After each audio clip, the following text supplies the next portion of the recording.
When reflecting upon my work not only within semester 2 but in that previous years, it is evident that various aesthetic attributes occur repeatedly throughout my work. This in turn brings up a wider question of why. How can I, as an individual artist and graphic designer, be attached to certain traits and ways of working? How and in what ways have I been consciously and subconsciously influenced by the wider world and the history of art and design? Do I even know it's happening? And where does this place my practice and myself as a designer in the wider graphic design world? This is what this critical study aims to uncover. Firstly, what is my work? A question that I often struggle to answer definitively. How can anybody define a practice that is ever evolving? And is it even possible to clearly and accurately define a practice as ambiguous as an art subject, whilst remaining unswayed by your own personal biases, thoughts, and interpretations of how you view yourself and the work? Talking about my practice objectively to start with and outlining my current projects provides a more straightforward way to approach this question. The two large projects I worked on in semester 2 were my self-initiated project surrounding systems and structures and my ex-ISTD work, which became an adjacent self-initiated project. To start with, my work surrounding systems and structures. The adoption of systems within graphic design was something introduced largely by the Swiss modernists. Broadly speaking, a system is a collection of reusable components that can be transferred and assembled into various forms of design. Designers like Karl Gerstner pioneered this kind of design with programmatic grids, which can still be adapted to contemporary layouts 60 years after they were developed. During the development of my third-year work, I thought a lot about how to adopt a system that would envelope and distribute the various elements of the publication evenly and logically.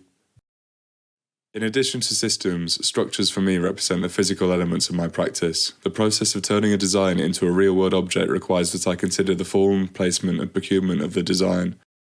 Whilst making my Pitmatic dictionary, I invested a lot of time into learning bookbinding and the processes that are involved in turning a digital document into a professional-looking publication, which was determined by multiple decisions and evolutions in design. For example, experimenting with different materials and sizes and deciding how that reflects the content of the book and whether the design has to be adjusted to accommodate that. A quote that demonstrates this point for me is from designer Jeffrey Zeldman. Content precedes design. Design in the absence of content is not design, it's decoration.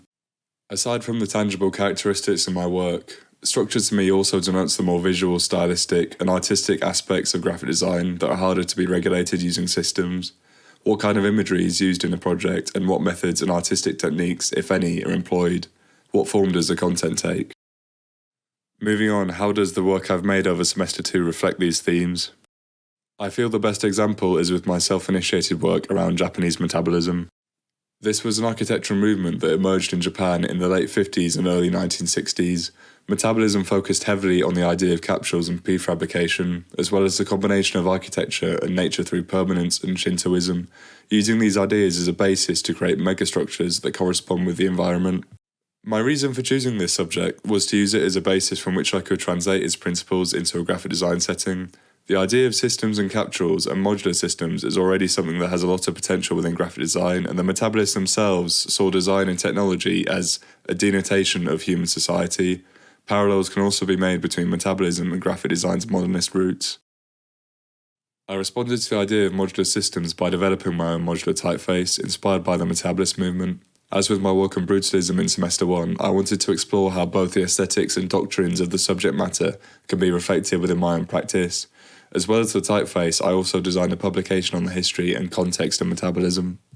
Regarding my ex-ISTD work, it was initially a response to the brief linguistic hybridity. From this, I began researching and basing my work around Pitmatic, a rare dialect spoken by miners in the northeast of England. I found this interesting due to its amalgamation of various other dialects and slang combined with its apparent scarcity. It was quite hard trying to research this project due to a lack of written material.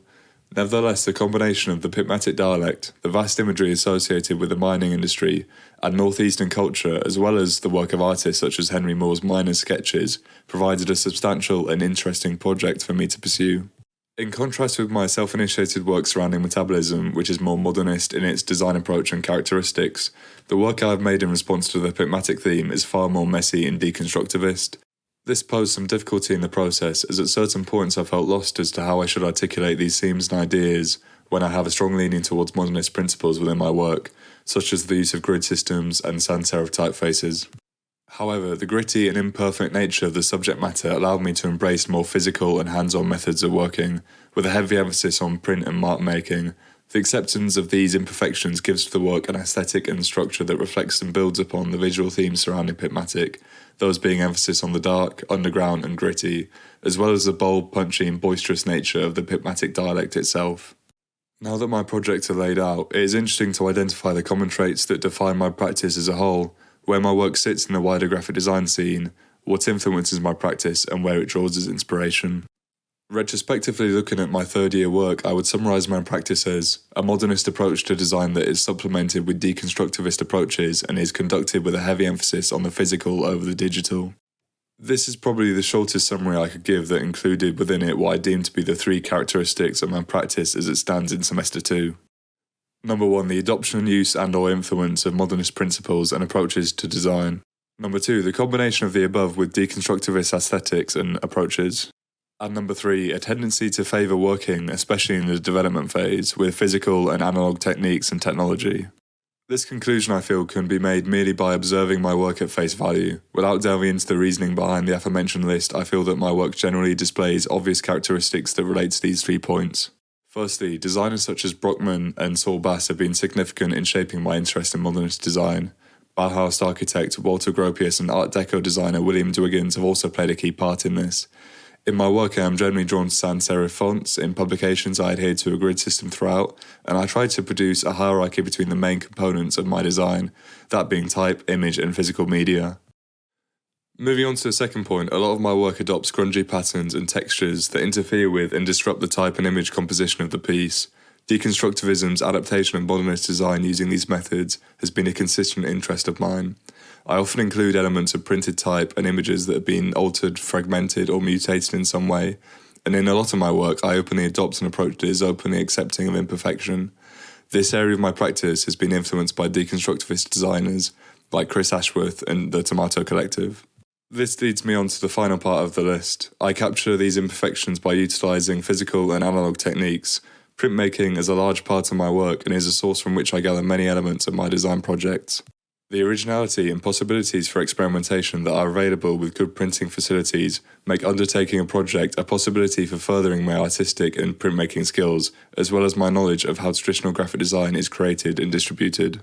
Notably, the works of German artist Käthe Kollwitz, specifically her etchings, have been a source of inspiration for both my art and graphic design for years regarding this point.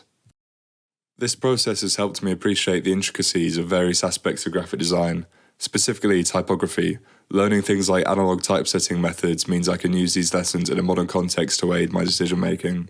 In conclusion, I expect my practice to change a lot over the coming years. My views on my contemporary work are changing all the time, and due to this I know that I am growing as a designer and evolving my taste.